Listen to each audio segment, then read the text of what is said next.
मुजफ्फरपुर पारू विधानसभा की जनता सालों से विकास की राह देख रही है। लोग कहते हैं कि प्रत्याशी चुनाव जीतने के बाद गांव टोले में सिर्फ शादी विवाह और चुनाव तक ही सीमित जाते हैं, लेकिन विकास के नाम तक नहीं लेते। इस बार आरजेडी से टिकट की दावेदारी कर रहे हैं शंकर राय ने जनता से वादा किया है, अगर मुझे मौका मिला तो पारू की तस्वीर और तकदीर बदल दूंगा। अब की बार जनता को सिर्फ शादी विवाह में मिलने वाला नेता नहीं, बल्कि सच्चा विकास दिलाने वाला जनप्रतिनिधि चाहिए। शंकर राय ने दावा किया है कि जीत मिलते ही पारू में विकास की गंगा बहा दी जाएगी, चाहे वह सड़क हो, शिक्षा हो, अस्पताल हो या रोजगार हो। बहुत बहुत स्वागत है भैया हमारे चैनल पर।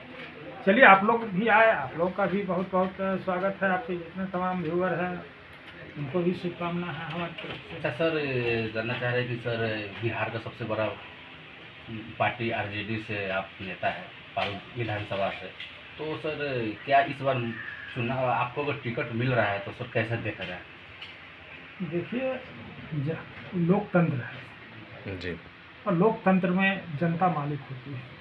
बिल्कुल। और हमारा जो कर्तव्य है, हमारा जो काम है जन सेवा का, वो मैं कर रहा हूँ। आगे जनता मालिक है। अच्छा, अभी तक पारू विधानसभा में 4 बार से कंटिन्यू जो विधायक जी है, तो इस अभी तक 4 बार का विकास का क्या क्या काम हुआ है? जो नहीं हुआ है उसको कोई विकास का काम नहीं हुआ है। एक चीज़ का विकास हुआ है, तो उनकी अपनी विकास हुआ है। अच्छा, क्षेत्र का कोई विकास नहीं हुआ, आम जनता का कहीं कोई विकास नहीं है। और ढूंढ लीजिए जा करके। तो सर कैसे, अगर इस बार आप अगर विधायक बनते हैं तो सर कैसे देख रहे हैं? पहला आपको 100 दिन में क्या रहेगा मुद्दा विकास के लेकर पारू विधानसभा में? ये पारू विधानसभा में सबसे पहले हमारे आदरणीय चाचा यहाँ के एमएलए हुआ करते थे, आज हम लोगों के बीच नहीं है।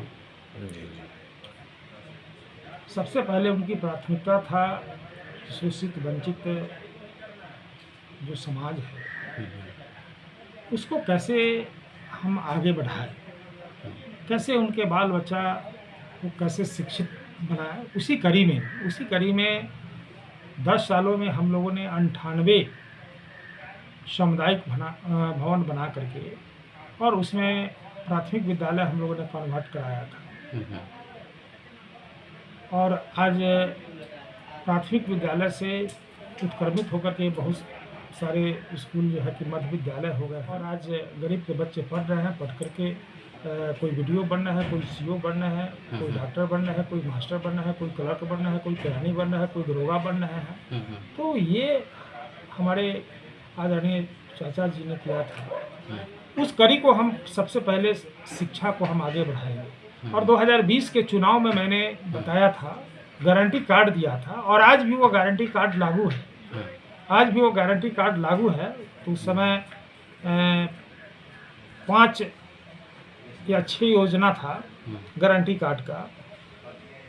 6 काम का हमने गारंटी दिया था, जिसमें शिक्षा का भी एक उस मुख्य हमने दिया था कि शंकर यादव अगर पारू विधानसभा का एमएलए होता है तो जो विधायक का वेतन है वो वेतन गरीबों के लिए होगा, यहाँ के शोषित वंचित चाहे कोई भी समाज से।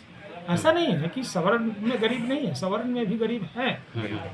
तो उनके बाल बच्चे अगर कॉपी बिना, कलम बिना, कोई फीस के बिना उनकी पढ़ाई अगर अधूरी रहती हो, तो उस पैसे से हम बैठक करके जहां आवश्यकता होगा हम ऑन द स्पॉट वैसे बच्चे को हम लोग पैसा देने का काम करेंगे। यानी आपका मानना है कि अगर हम यहाँ से पारू विधानसभा से एमएलए बनते हैं तो जो मेरा वेतन होगा गरीबों के लिए रहेगा? गरीबों के लिए होगा, और शिक्षा पर खर्च होगा। शिक्षा पर खर्च होगा।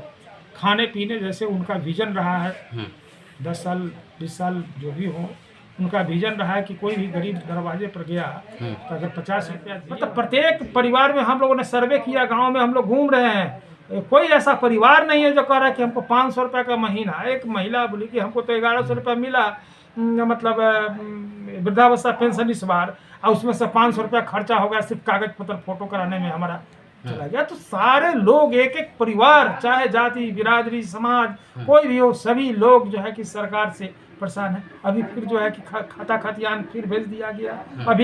अभी एक मामला अभी उलझा हुआ है वोटर लिस्ट का, और फिर दूसरा जो है कि ऊपर से लाद दिए। क्यों नहीं इसको जो है कि विधानसभा के बाद मतलब जमीनी भूमि वाला जमीन भूमि वाला जो मामला है, जमाबंदी वाला, तो इसको जो है कि चुनाव के बाद क्यों नहीं रखे? क्योंकि अभी तो लोग मतदाता में उलझा हुआ, अभी फाइनल नहीं हुआ सब चीज, और फिर दोबारा जो है कि लोगों को परेशान कर रहे हैं कि सरकार आम जनता से कोई मतलब नहीं है, आम जनता को परेशान कर रखा है सरकार।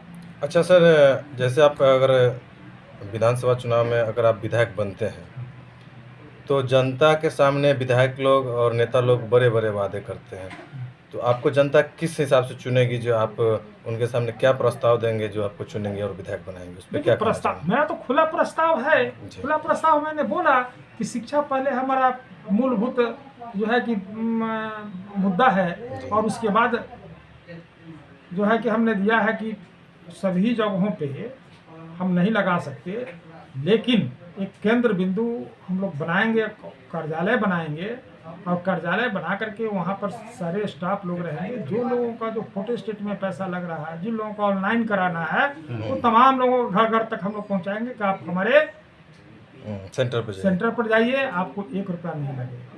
ये सब अभी बहुत सारे मुद्दा है जो फिर बाद में हम लोग बोलेंगे। अब तो इसलिए बोलने में हम लोग को थोड़ा डर लगता है कि अभी तो सत्ता में जो लोग हैं, हम लोग बोलते हैं उसी का नकल कर रहा है। अच्छा सर, विधानसभा यहाँ भी नकल हो रहा है। हाँ, हम सोशल मीडिया पर शुरू से हम एक्टिव रहते हैं, तो आजकल देख रहे हैं कि जो 20 साल से विधानसभा चुप है। पारू जो है मूल चीज को आप लोग भी समझिए, पत्रकार लोग हैं, आम जनता से हम अपील करते हैं कि पारू 20 सालों से चुप है। अगर बोलने का सोशल मीडिया पर अगर बोलने का अगर नकल अगर कोई कर रहा है, तो आप लोग भी देख रहे हैं कि कौन आदमी नकल कर अच्छा, रहा है। हम लोग आपके क्षेत्र में, विधानसभा क्षेत्र में सर्वे किए, लगभग हम लोग टीम घूम रही है, तो उसमें जनता कहती है कि जो लोग नेता लोग जीत के जाते हैं वो आते हैं, खाली चुमान करते हैं और पानी पीते हैं, चले जाते हैं। तो उस पर आपका क्या कहना है? देखिए, 20 सालों से तो यही काम हुआ है जी। मतलब आम जनता से कोई मतलब नहीं है। मतलब है कि 10 मिनट हमको बैठना भी नहीं है किसी के दरवाजे पे, इसलिए नहीं बैठना है कि बैठेंगे तो कोई ना कोई आकर के अगल बगल से सवाल खड़ा करेंगे, सवाल पूछेगा कि काम पूछेगा कि आपने क्या विकास किया। तो विकास तो हुआ नहीं, तो आखिर में ऑन करके पानी पी कर भाग भी ना करेगा आदमी, क्या करेगा?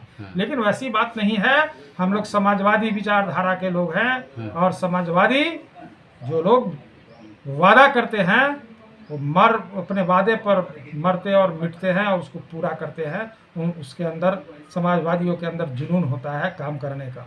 इसलिए जनता मालिक है, और जनता लोगों से अपील करते हैं कि घबराने की जरूरत नहीं है। जो मैं वादा कर रहा हूँ, एक एक वादा को मैं पूरा करूँगा। नहीं पूरा करूँगा तो 2 साल का समय चाहिए, 2 साल का समय चाहिए। 2 साल में ही दिखलाई देगा कि 20 साल में क्या हुआ और ये 2 साल में क्या हुआ। अपने जनता लोग जानेगा कि भाई 20 साल तो हम बहुत भारी ठगा गए।